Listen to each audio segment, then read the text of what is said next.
I know the score like the back of my hand. Done with the boys, I don't give a damn. They kiss on the ring, I carry the crown.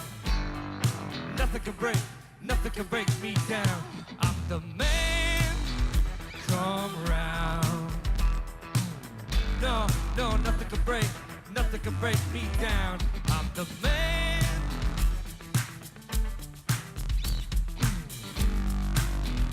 I'm the man.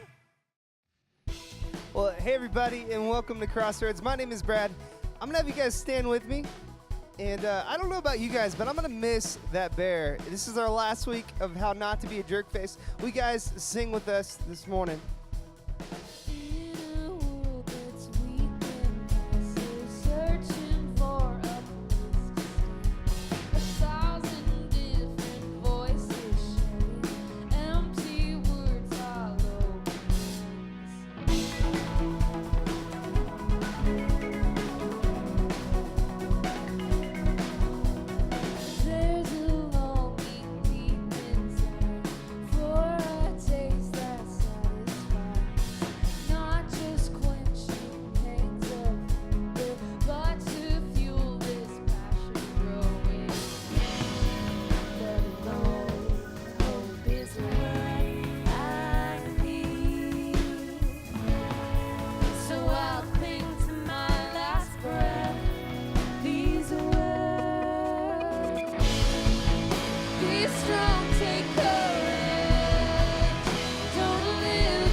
I once was dead in sin, alone and hopeless.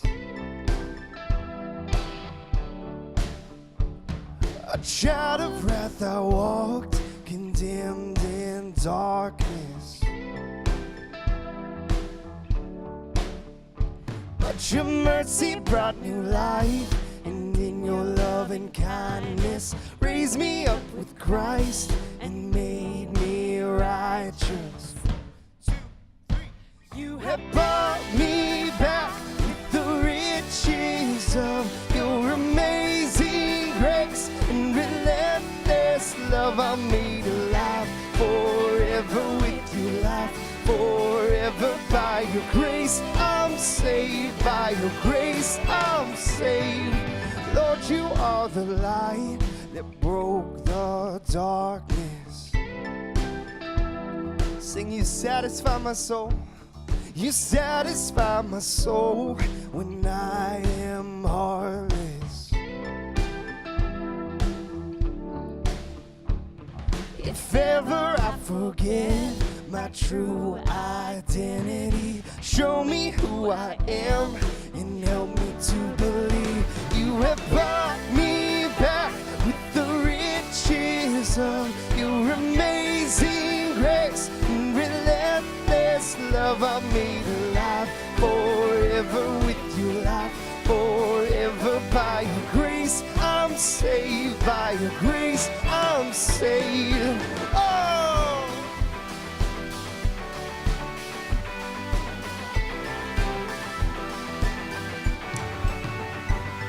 My sin has been erased. I'll never be the same. Sing that with us. My sin has been erased. I'll never be the same.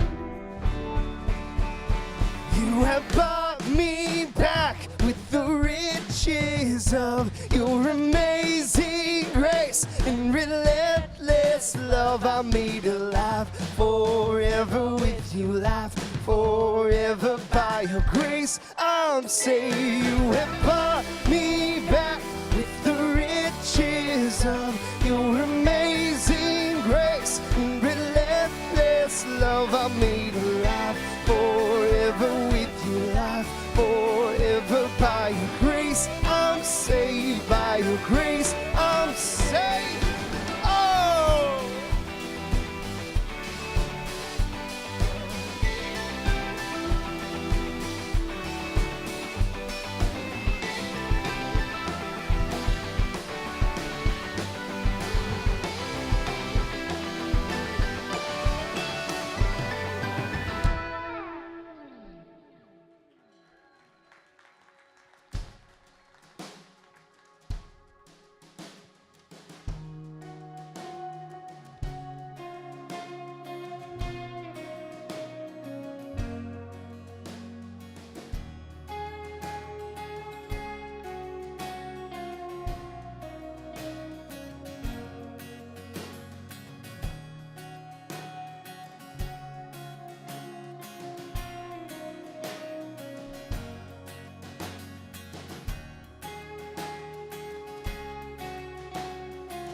Sing, before I spoke a word.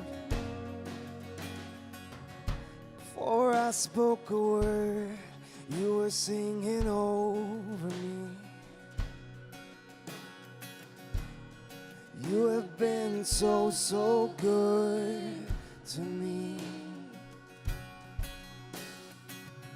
Before I took a breath, you breathed your life in me. You have been so, so kind to me. Oh, the overwhelming, never-ending, reckless love of God. Oh, it chases me down, fights till I'm found, leaves the 99. I couldn't earn it, I don't deserve it, still you give yourself away. Oh, the overwhelming, never-ending, reckless love of God.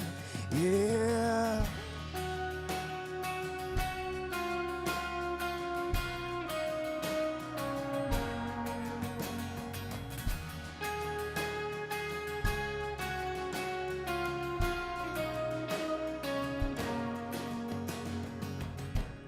When I was your foe, still your love fought for me.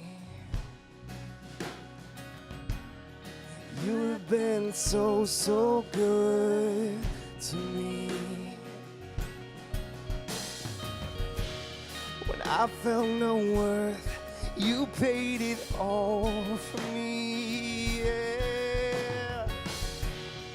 You have been so, so kind to me. Sing this with us. Oh, the overwhelming, never-ending, reckless love of God. Oh, it chases me down, fights till I'm found, leaves the 99. I couldn't earn it, I don't deserve it, still you give yourself away.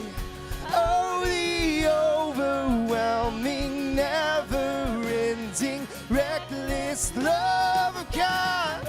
Yeah.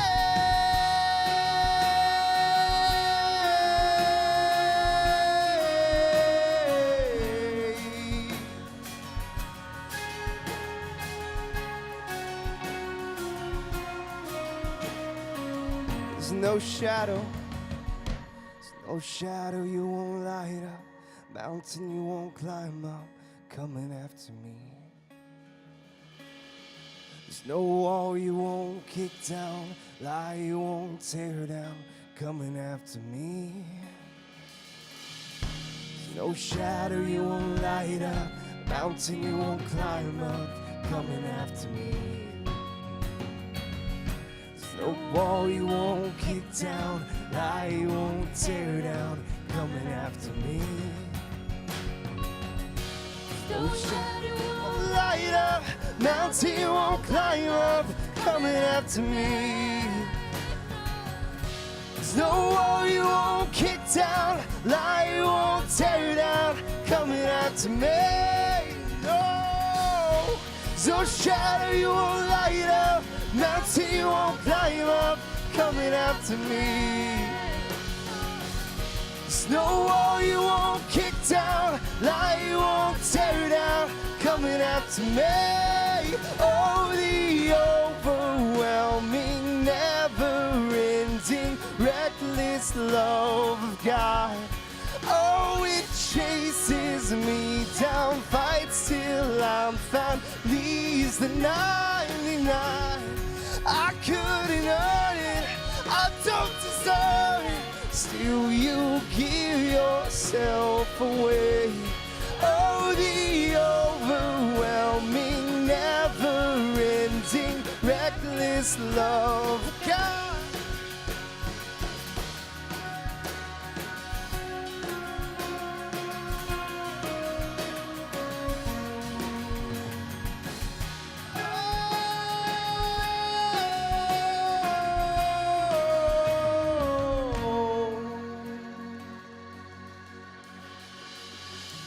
No shadow you won't light up, mountain you won't climb up, coming after me.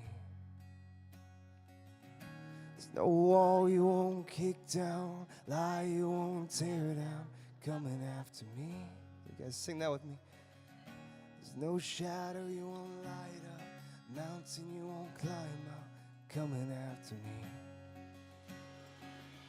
There's no wall you won't kick down, lie you won't tear down, coming after me. God, I thank you for pursuing us this morning like you always do. I just pray that as we continue to worship you by listening to Brian's message this morning, that you would speak to us, that you would teach us, and that you would challenge us to grow. It's in Jesus' name I pray. Amen. Well, guys, thank you so much for singing with us, for worshiping with us this morning. As you're having a seat, why don't you turn to somebody you haven't met before and give them a quick fist bump.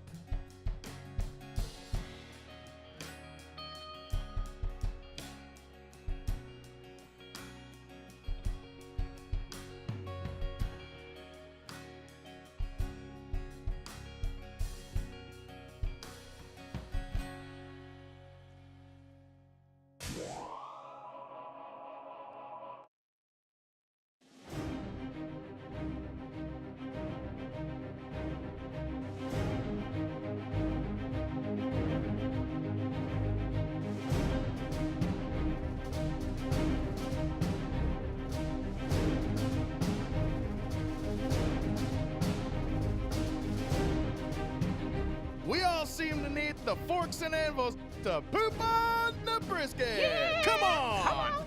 I've thought, people, you'd leave me. I love you. Guys, he's a powdered-filled thing. Powder inside you guys. But heat forks him, but heat forks you too.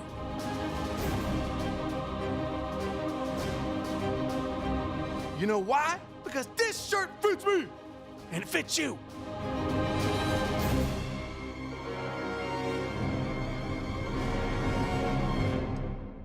Who is ready for the 16th annual Super Bowl of Preaching? Yes! The Super Bowl of Preaching is 1 week away, and it is the biggest, baddest party in all of the West Side. If we haven't met before, my name is Matt Castleman, and I'm the pastor here at Crossroads West Side. If you're new, you're probably thinking, what is the Super Bowl of what? What are they doing now? Yes, the Super Bowl of Preaching. It's the 16th year for it. We took an event, a weekend, that across American history for decades and centuries was the least attended service, and turned it into the most attended service at Crossroads all year long. So we have an extreme experience during the normal service times, Saturday at 5:30, Sunday at 9:15 and 11, and we blow this thing out. Epic tailgating. We have guys that are going to be camping down on the field days in advance. There's going to be unbelievable drumline competitions, games. There will be winners. There will be losers. We have amazing music and halftime show and original commercials that we create. That's a thing. Those were originally white, by the way. Work on your aim, fellas. Work on your aim. We go big around here, and it is the perfect time to invite your friends, your neighbors, your family to come check out Crossroads. So that is next weekend on Saturday at 5:30, Sunday 9:15 and 11, normal service times. Get here early to experience the fun tailgating. And I'm calling your attention to the fact that we're going to have thousands of people here. And we're going to have a lot of kids, and we need help specifically in Kids Club. And so I encourage you, if you've never done it before, you want to help out, maybe pitch in and kind of dip your toes in the pool of serving, we need your help next weekend in Kids Club. You don't have to have experience with it. That's okay. We will train you. It's a one-time ask, so you can come do it and finish it up and never do it again if you want.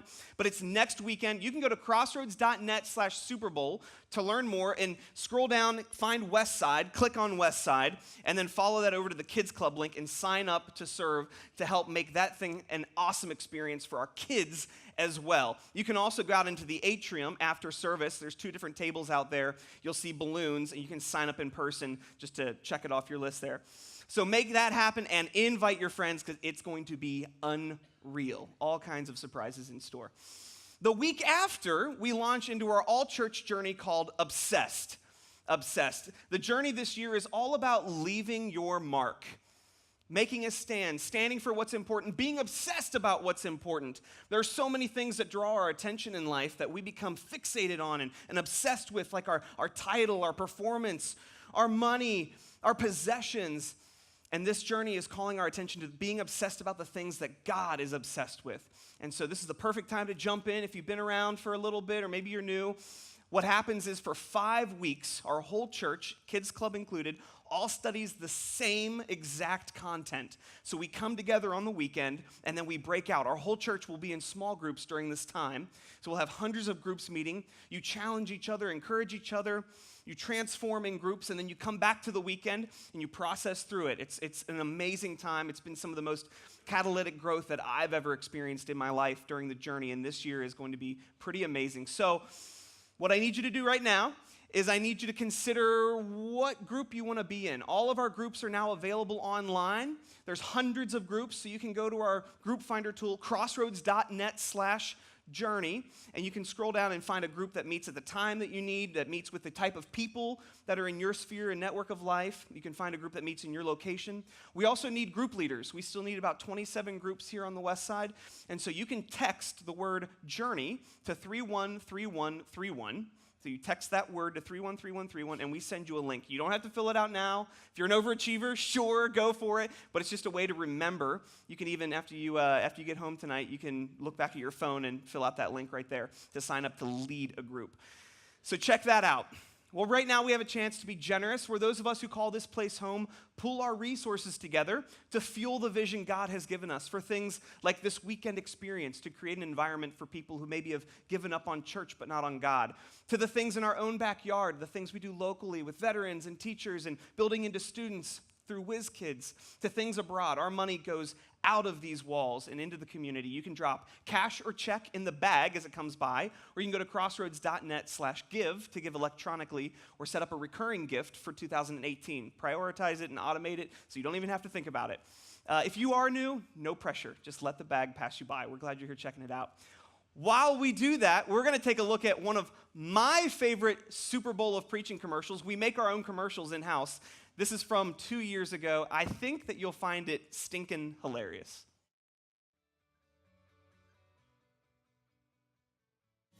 Life is about movement. The Fitbit Deuce tracks your bowel movements and syncs their progress automatically in real time. Wirelessly track and log valuable data on weight, travel time, length, color, and more. Compete with friends and compare logs. Pinpoint GI location gives you up-to-the-minute ETA alerts. So you'll know when to keep the after-lunch meeting and when to stall. Make number 2 your number 1 priority. Just retrieve and reuse.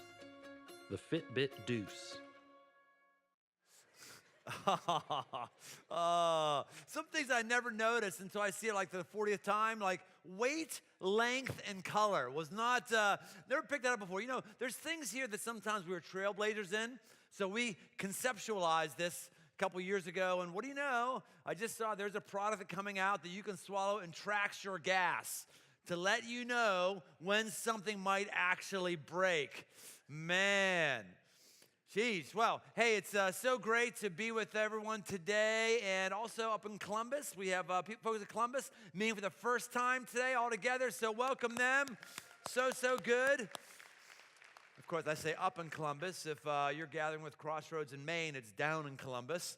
So it's great to be able to be here and talk about something that I am really excited about, something that is pretty darn simple, but something that isn't done very often because it's also at the same time hard. Let's pray before I go any further. God, it's an honor to be able to talk about your truth and to represent you, and I want above all else to you to be honored today and for you to be pleased by what's said to your people. So no matter where we've come from, God, we want a taste of you. We want a sense of who you are.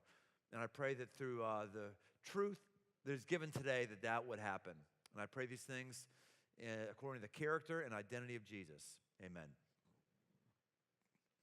So let's go back to where we started this series 3 weeks ago, How Not to Be a Jerkface. We looked at how Jesus was put in a corner by the jerk-faced religious people, and they were trying to trip him up, and they asked him, what's the most important thing in the Bible, the Jewish scriptures?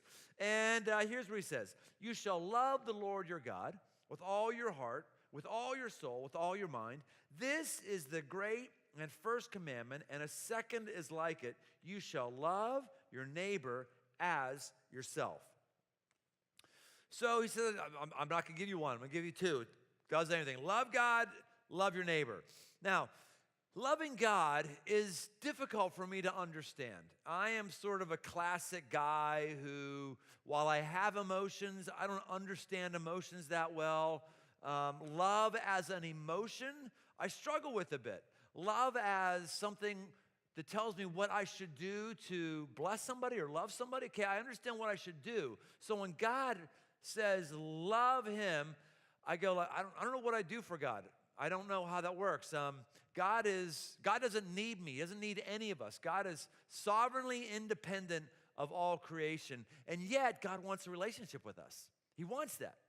But how I actually do something that says to God I love him, I have a hard time putting my mind around that. But when it comes to loving your neighbor, I go, okay, I can understand if it's not necessarily an emotional thing, I understand what I would do to love and express love that would be appreciated to neighbors. And these are commandments that God gives. You shall love the Lord your God with all your heart, mind, soul, strength, and you shall love your neighbor as yourself.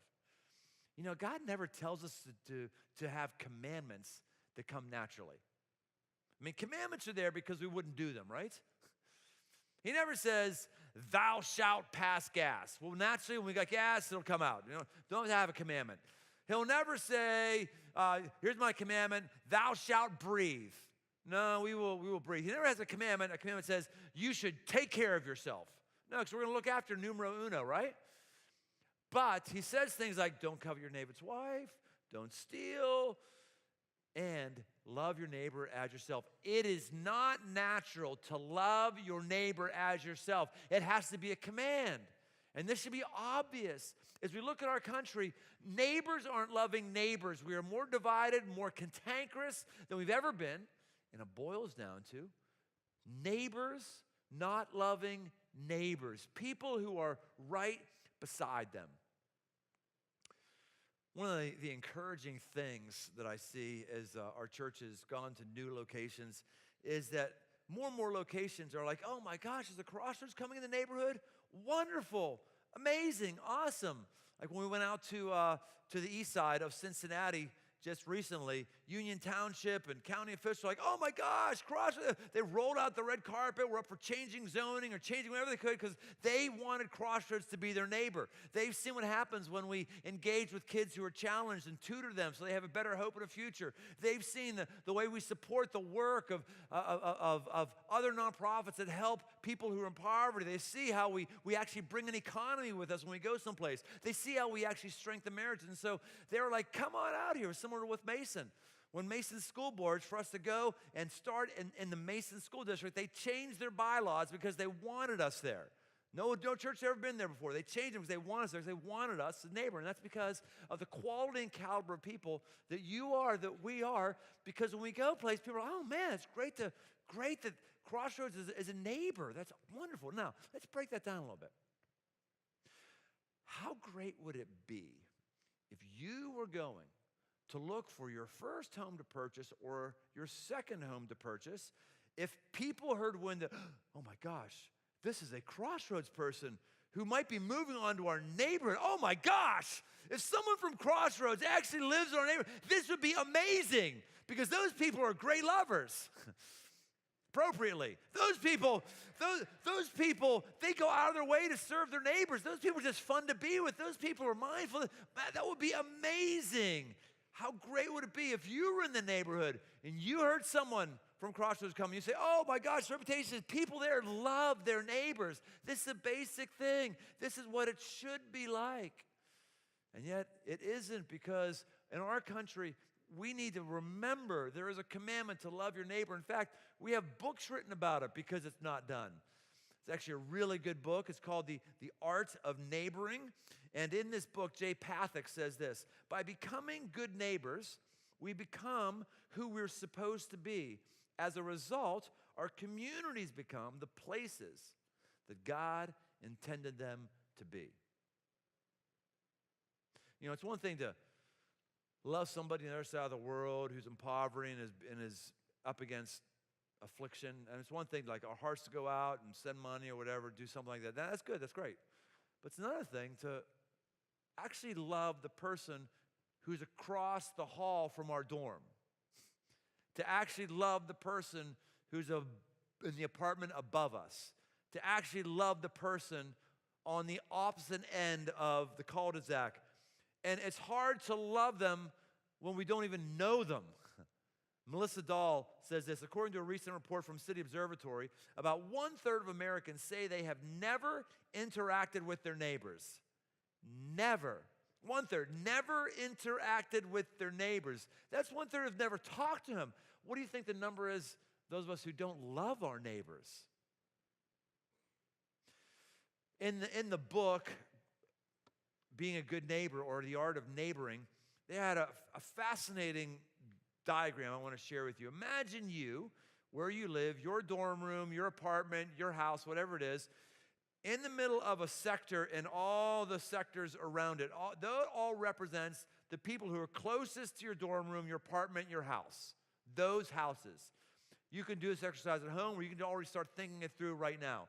So think about all the physical locations around you, and then In each of those locations, there may be up to 3 people living. Person A, B, or C. Husband, wife, child, roommates, whatever. My question for you is, how many of those squares could you fill in completely? How many do you know? I mean, do you know the names of the people who live 2 doors down from you? The names of the kids who live across the street from you? If you're an average American, you don't. Why? Because if you're an average American, you just don't care about your neighbors. You don't care about them, let alone you don't love them.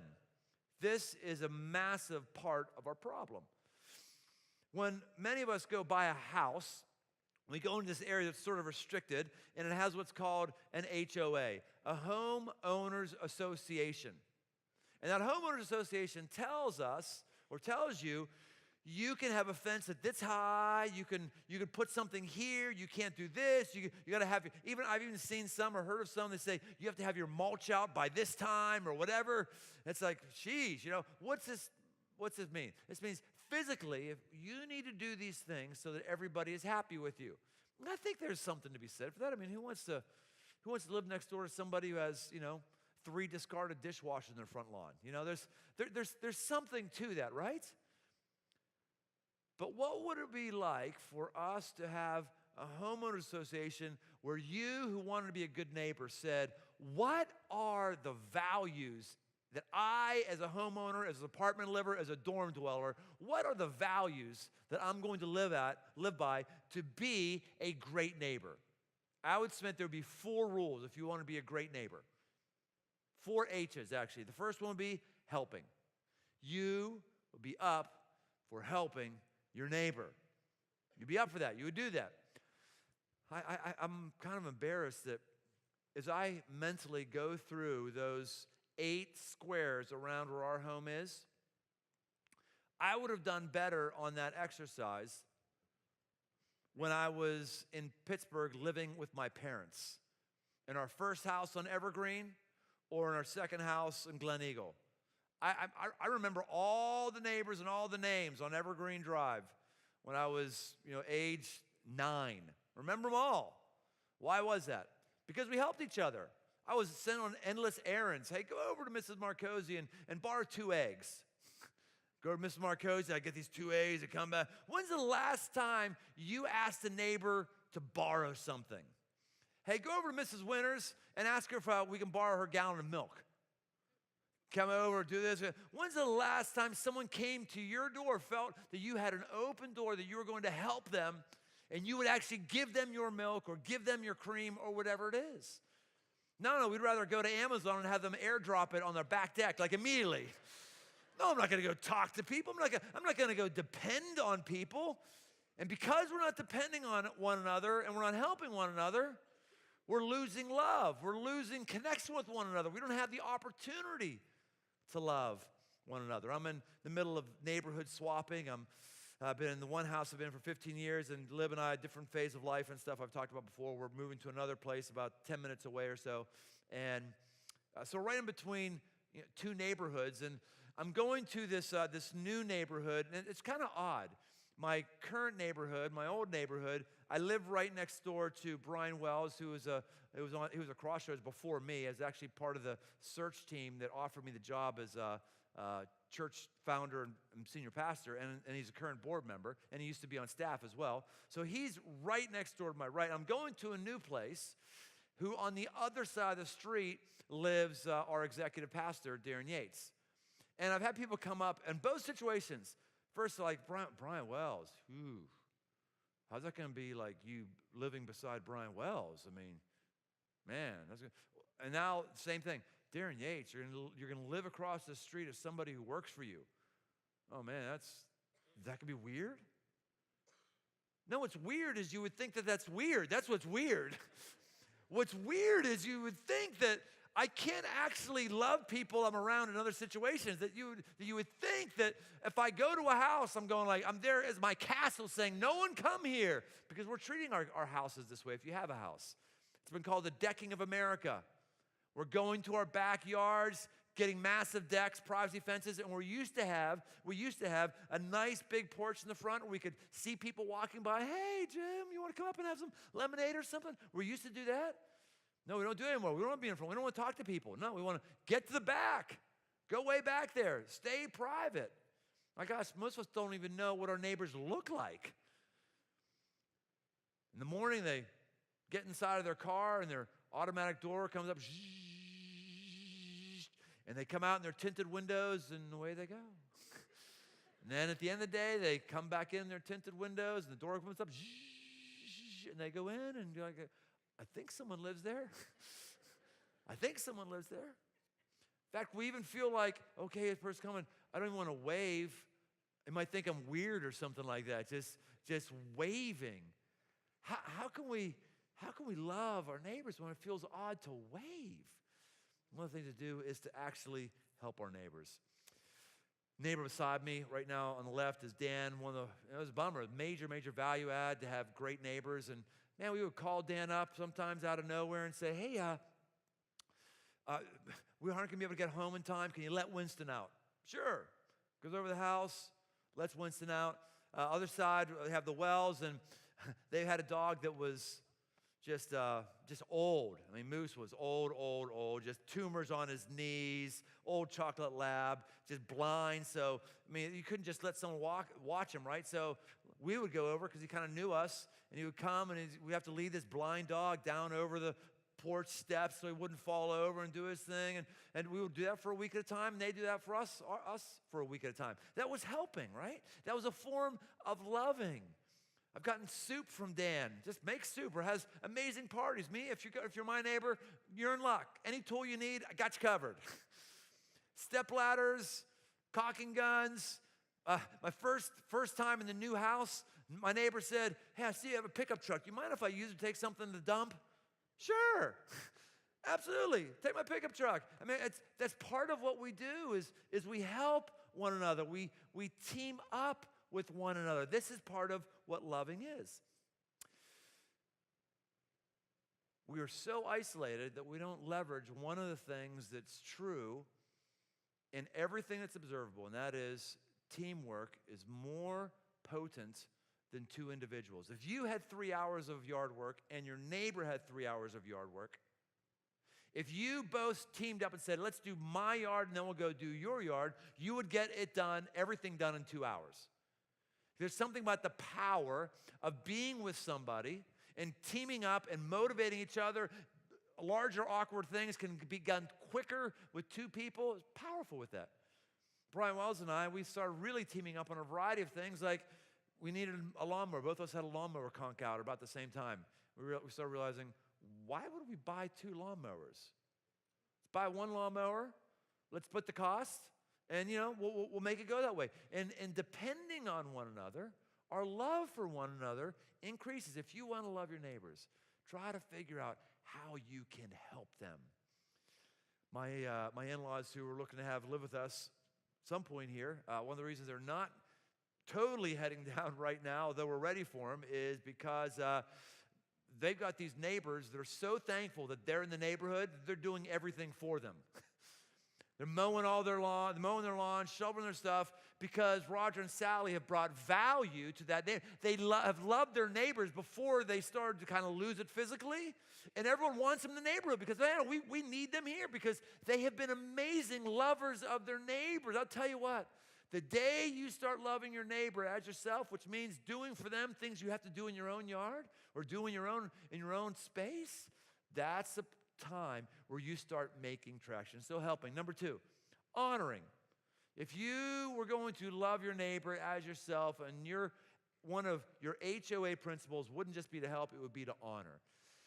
There's an old psychologist, his name is Gary Smalley. He tries to help men and women who are in struggling marriages come to a better place and honor one another. And I remember his definition of honor from a long time ago that still works today. He said, honor is when someone walks in the room and you go,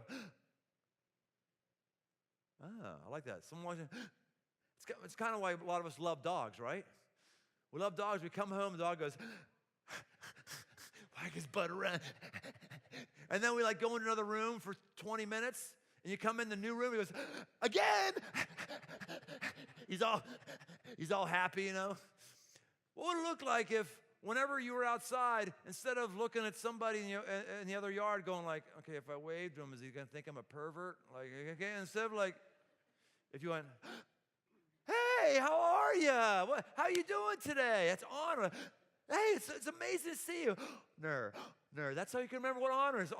Honor. When it just, you're excited to see somebody. Hey, how are you? People, we feel loved when someone honors us. They're excited to see us. Your parents, your neighbors feel that way around you. Is there that breath of honor?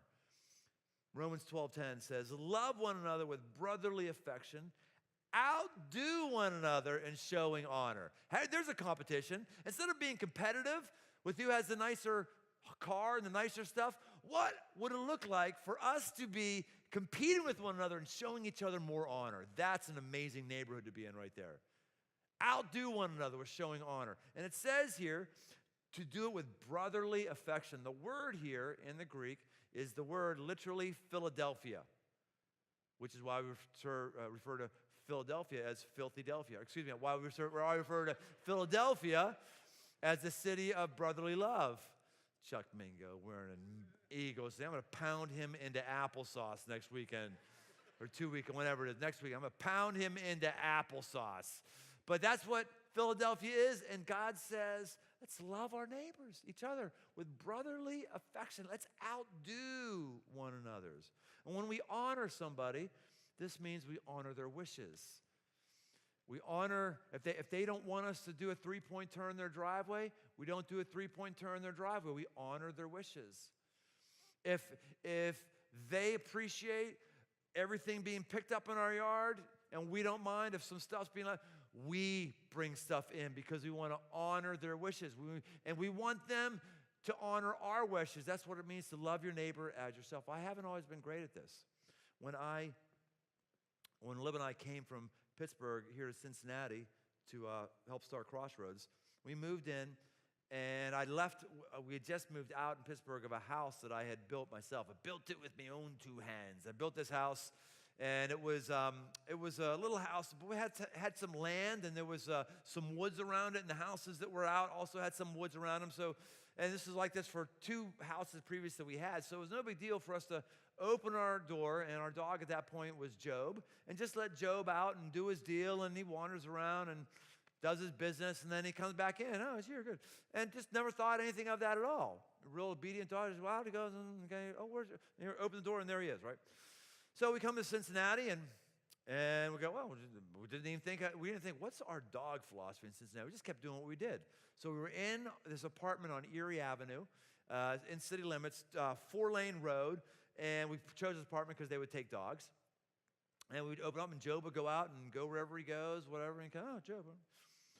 And sometime later, one of our neighbors, an older guy, came and said, hey, Brian, can I talk to you? My grandson was out playing, and he slipped on your dog's turd, and he got it all up the side of him, and I'm just not really happy about it. I just wanted to tell you about that. And I was horrified. I was like, oh, gosh, what an idiot I am. I just never thought of it. What's he really bothered about? Is he bothered of the clean job of extracting poop from clothes, perhaps? Okay? What's really bothersome there is when that happens, the first thing someone thinks about, that person doesn't even care about me. That person is just dishonoring me. That person is not thinking about me at all. So to honor somebody means we communicate, I'm thinking about you. I'm thinking about you, and I want the best for you. Ephesians 4:25 says, therefore, having put away all falsehood, let each one of you speak the truth with his neighbor, for we are members of one another. Speaking the truth with his neighbor. Sometimes someone comes up to me and says, hey, I just like to speak the truth to you in love. I just want to give you some truth and love. And when that happens, I go like this, okay, what is it? At least when Christians talk about speaking the truth in love, what it means normally is, I'm going to say something that's going to sting, but you really need to hear it. That's kind of the undercurrent with it. That's not what's being said here. And it's fine to say something that's going to sting every once in a while. There's nothing wrong with that. The thing what's wrong is if we think that's the only way that we speak the truth in love. How about this? How about you go tell your neighbors when you get home today, hey, I was just thinking, I'm really thankful to have you as a neighbor. You've been a great neighbor for me. That would be speaking the truth in love. What would happen if the truth was you next time you saw your neighbor out, you said, hey, I just wanted you to know, I really appreciate you, and if there's anything I can do to make your yard work or your painting, if you're going to repaint the inside of your apartment, I'd love to help you that because I'm really thankful for you and I living close together. That would be showing love to our neighbor because we are one with one another. And when we're one with one another, we're in tune with the third H, harmony. Harmony. Harmony happens when there are different tones that come together to form a beautiful sound. Different pitches, different keys, whatever. I'm not getting the right musical stuff right, but you know what I'm talking about. They come together and make a beautiful thing. Different stuff. Neighborhoods are great neighborhoods when different people come together and make harmony. Apartment buildings are great apartment buildings when different people come together to make harmony. But we have to celebrate and recognize that other people are different than us. And we have to look for times to actually be together. I am, if you said, Brian, are you a conservative Christian? I would have to ask you, well, I don't know, define conservative. And then I even have to ask you, define Christian. I mean, define those things, and then I'll tell you if I am or not. But there was a day when I absolutely would have said, absolutely, I am a conservative Christian. That day would have been, 20 years or so, something like that ago. And in those days, I would just swallow whole anything sort of Christian culture said and say, okay, I got to do that. And one of those things in the 80s, people got in this big kick on was hating Halloween. Can't do Halloween, because that's when kidnappings happen and Satan worshiping and all those kinds of stuff. It was a huge misinformation campaign. It's a lot of bad information and conservative Christians being really afraid and just wanting to be against the world. And so everyone was like abandoning their houses and boycotting Halloween. Of course, when I was a kid, if I showed up to your house and you didn't give me candy, you were getting your windows soaked. It really bothered me then. But then all of a sudden I became an adult. I was like, yeah, Halloween. I'm not doing Halloween. I'm not going to buy candy. And then when I moved to Cincinnati, all of a sudden Halloween got redeemed because I saw neighbors are talking with one another. Neighbors who never see each other, kids who never talk to adults on the other side of the street, getting free candy. And so we just started this tradition. We participated in one neighborhood and then just continued in every neighborhood we've been in since where, we bring out the fire pit in the front. And people come out, we have some food, some munchies, we have a cooler of various beverages, and just neighbors come and just hang around this little fire, and they actually bring their candy, and so as a new troop of kids come down, we give them their candies. In the process, we actually are creating harmony with one another. People who wouldn't normally socialize with one another, we wouldn't necessarily opt into their best friend group because we're not exactly alike, but we've come into a place of harmony. This is what makes a great neighbor, is when you can learn to live really well with someone who's different than you, who has different attitudes, different values, different practices. Colossians 3:14 says, if one has a complaint against another, forgiving each other, as the Lord has forgiven you, so you also must forgive. And above all these, put on love, which binds everything together in perfect harmony. Binds everything together in perfect harmony. This harmony doesn't happen when we complain. We complain, it's like,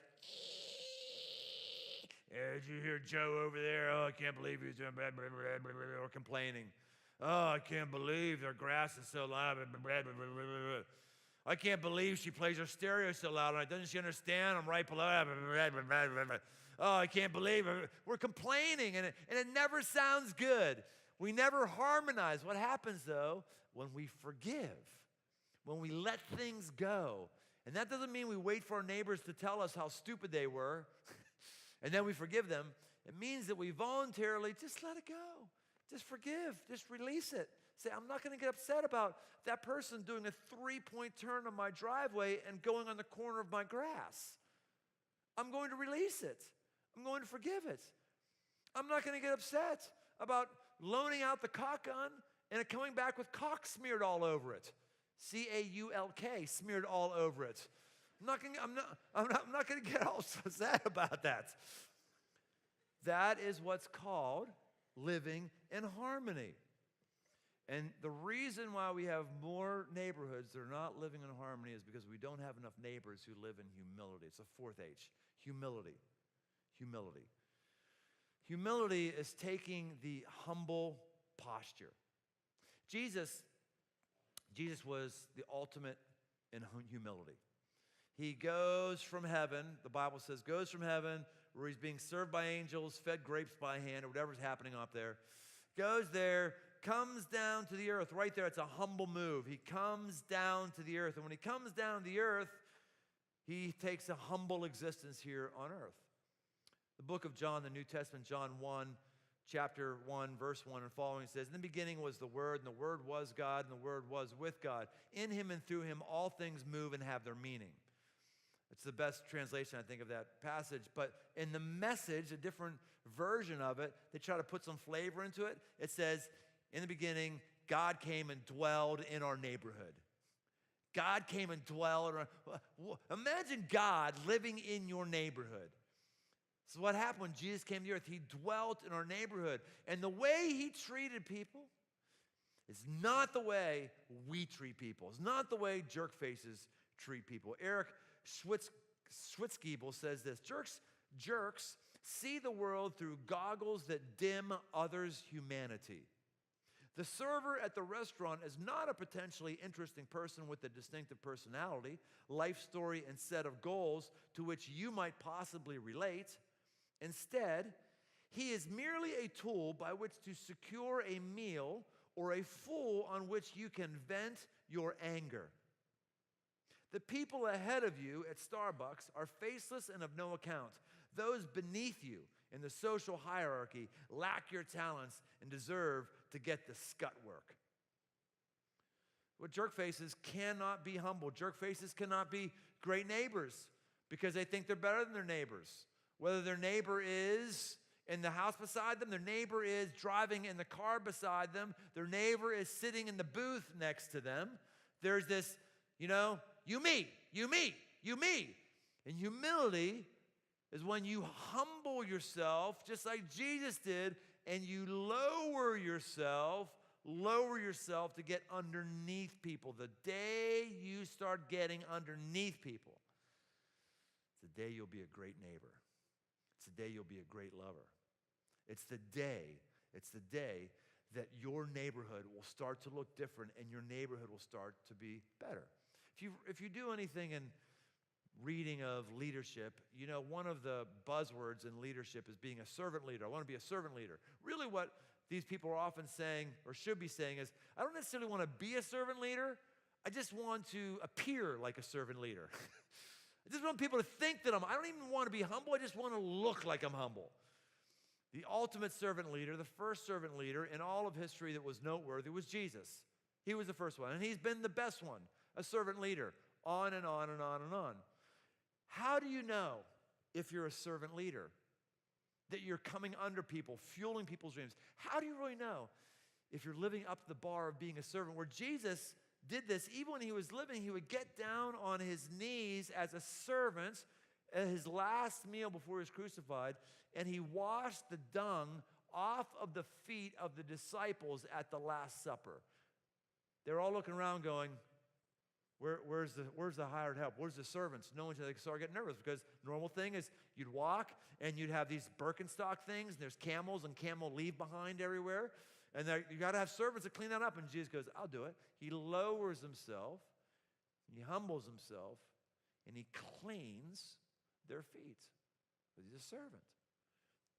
And the key to you knowing whether or not you're a servant is a very simple test. How do you act when someone treats you like one? When you're treated like a servant, when you're treated like dirt, when you're treated like like not as honorable as somebody else, how do you react? Many neighborhoods, we take it personally when someone does X, Y, Z. Maybe it's not. Maybe it wasn't personal to me. Maybe that's just what they did, and they weren't really thinking about me. And if I overreact here, it's an example of me actually not serving them, not going the extra mile. Person cuts me off in traffic. Oh, I'm trying to. Maybe they just were zoning out and they just changed lanes, and they weren't trying to jerk you over. And we can say, as a humble person who wants to love our neighbor, yes, our neighbor is the person that we can see in the car beside us. Yes, that is our neighbor. Maybe we can humble ourselves and say, I'll let you get through the light ahead of me. I'll let you merge ahead of me. Wow. Wow, that would be crazy. But my gosh, we have road rage and all other sorts of things. You know who would be the greatest neighbor? Just sometimes I have neighbor fantasy. You ever have neighbor fantasy? I think, who would be great to have as a neighbor? You know, it'd be interesting. That's an interesting ice-breaking question for you if you want to go out and have a meal with somebody. Who would you love to be a neighbor with? I'll tell you who would be a dream neighbor. Can't be a neighbor with her because she's dead now, but if she was alive, who'd be a great neighbor would be Mother Teresa. Amazing. Not that you would want to be your neighbor in Calcutta. I've been to Calcutta a couple times. I'm sorry. God loves people in Calcutta. I just don't love Calcutta. It is tough living, which is why she had such a powerful life. So I wouldn't want to be her neighbor in Calcutta, but if she ever came to the States, I would love her to be right next door to me. Why? Because she was an amazingly humble woman. Here's what she said about humility. These are the few ways we can practice humility.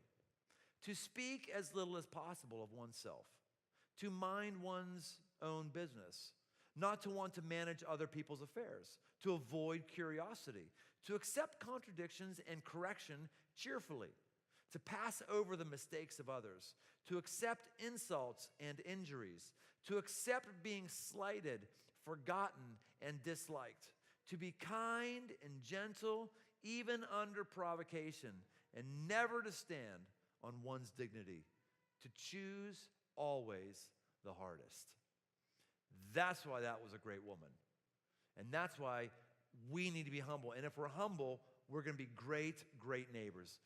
Jesus gives another clue in humility in one of his teachings in the book of Luke 6. I'll read this for you. He says, love your enemies, do good to those who hate you, bless those who curse you, pray for those who abuse you, and to one who strikes you on the cheek, offer the other also. And from one who takes away your cloak, do not withhold your tunic either. Give to everyone who begs from you, and from one who takes away your goods, do not demand them back. And as you wish that others would do to you, so do to them. He says here, turn the other cheek. We hear about turn the other cheek all the time. Turn the other cheek, I've heard pacifists use to describe, this is why we should be pacifists and we should never be violent. It's not what this passage is speaking about. Another time, Jesus says, if someone slaps you on the right cheek, turn to him the other one as well. To get slapped on the right cheek doesn't mean you've gotten punched, because most of us are right-handed. He specifically calls out right cheek because the right cheek is a backhand cheek. It's like a backhand. And what's a backhand slap? It's an insult. He's talking about insults here. He says if somebody insults you, he's not saying if someone comes and accosts you physically to go, oh, I'll let you beat me into a pulp. He's not saying that. He's saying if somebody comes and backhands you and insults you, you should have such dignity and such humility that their insult doesn't really bother you, so you turn the other cheek. So you want to say something else bad about me? That's fine. Turn the other cheek. We can turn the other cheek for our neighbors. What's that look like? Oh my gosh, that person stood a 3-point turn on my driveway. They went in the corner of the grass. It's all right. If they do it on the other side next time, it'll be even. Fine. Oh my gosh, that person borrowed my shovel and they haven't brought it back yet. Maybe you should call them, or maybe, fine, they take the rake as well. Maybe they take the rake as well. Turn the other cheek. Oh my gosh, the person is parking again. Well, why do they park in the street, make it hard for me to get by them? I don't understand. They have a driveway. They have a garage. Why are they going on the street? I gotta go. Well, what is wrong with these people? Yeah, Yeah, turn the other cheek. That's even fine by me if they park a little further out in the street, because it just takes me an extra 2 seconds to maneuver by, and I'm fine. I actually pull my rear view mirror in, and it's all good. If we were humble people, if we were loving our neighbors, these nitpicky things wouldn't bother us the way they do. Somebody has to start loving their neighbor. Somebody has to start stepping out from the isolated, judgmental milieu that's called normal American culture. And who should those people be? You and I. That's who those people should be, you and I. The day you start loving your neighbor is the day you start changing the world. Stop thinking about inventing the iPhone changes the world. Steve Jobs gave us the iPhone, and everybody who was close to him couldn't stand him. His biography that he authorized made that abundantly clear.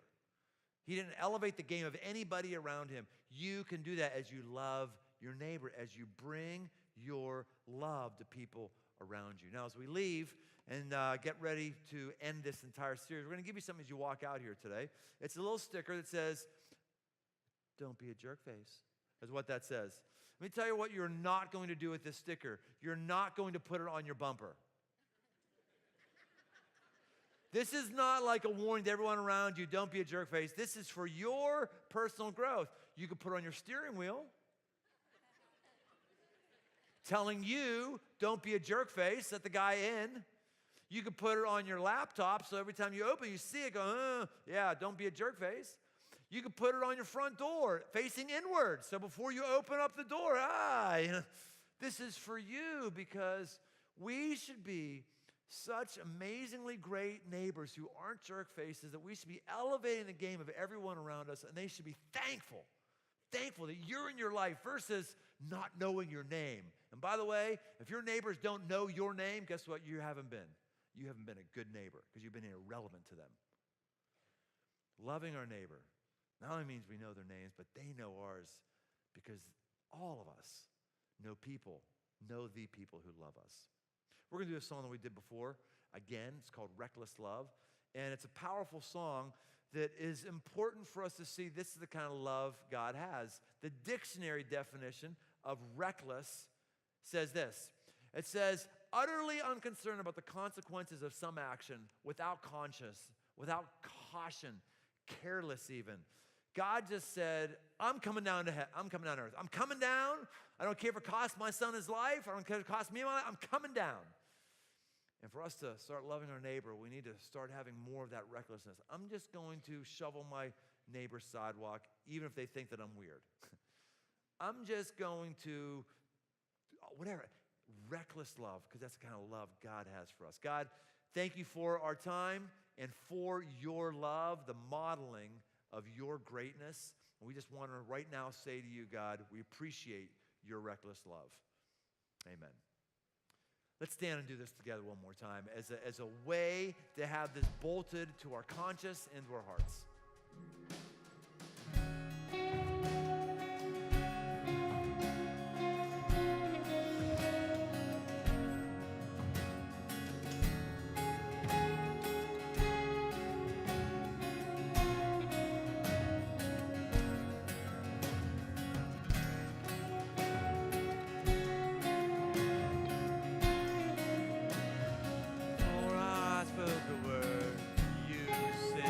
Sing before I spoke a word.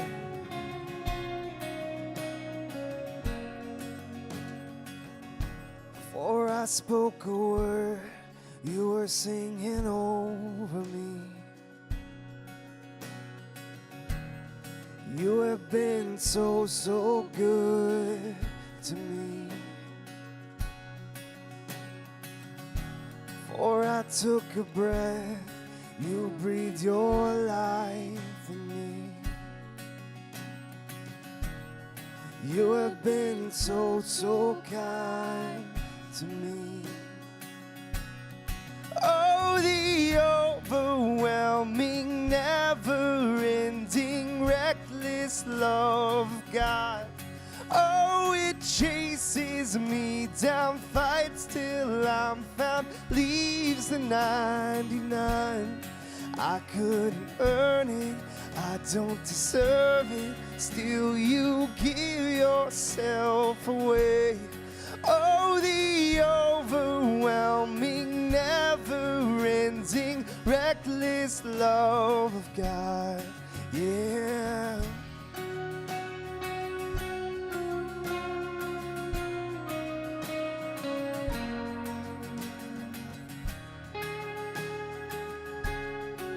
Sing, when I was your foe, still your love fought. When I was your foe, still your love fought for me. You have been so, so good to me. When I felt no worth, you paid it all for me. You have been so, so kind to me. Oh, the overwhelming, never-ending, reckless love of God. Oh, it chases me down, fights till I'm found, leaves the 99. I couldn't earn it, I don't deserve it. Still you give yourself away. Oh, the overwhelming, never-ending, reckless love of God. Yeah.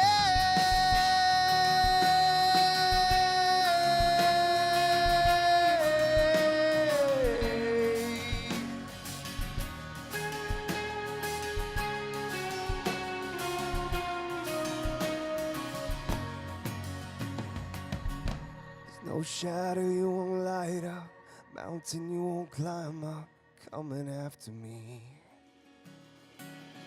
There's no wall you won't kick down, lie you won't tear down, coming after me. There's no shadow you won't light up, mountain you won't climb up, coming after me. No wall you won't kick down, lie you won't tear down, coming after me. There's no shadow you won't light up, mountain you won't climb up, coming after me. There's no wall you won't kick down, lie you won't tear down, coming after me. No, there's no shadow you won't light up, mountain you won't climb up, coming after me. There's no wall you won't kick down, lie you won't tear down, coming after me. Oh, the overwhelming, never-ending, reckless love of God. Oh, it chases me down, fights till I'm found, leaves the 99. I couldn't earn it, I don't deserve it. Still you give yourself away. Oh, the overwhelming, never-ending, reckless love of God. Yeah.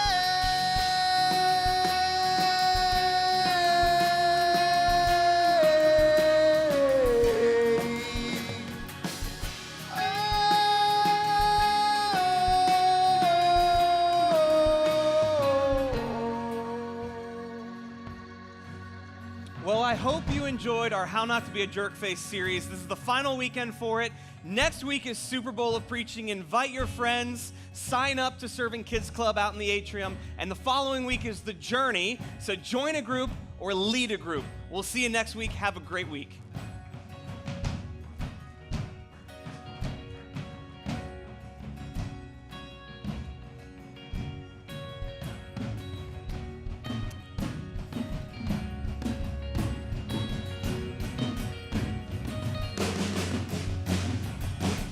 There's no shadow you won't light up, mountain you won't climb.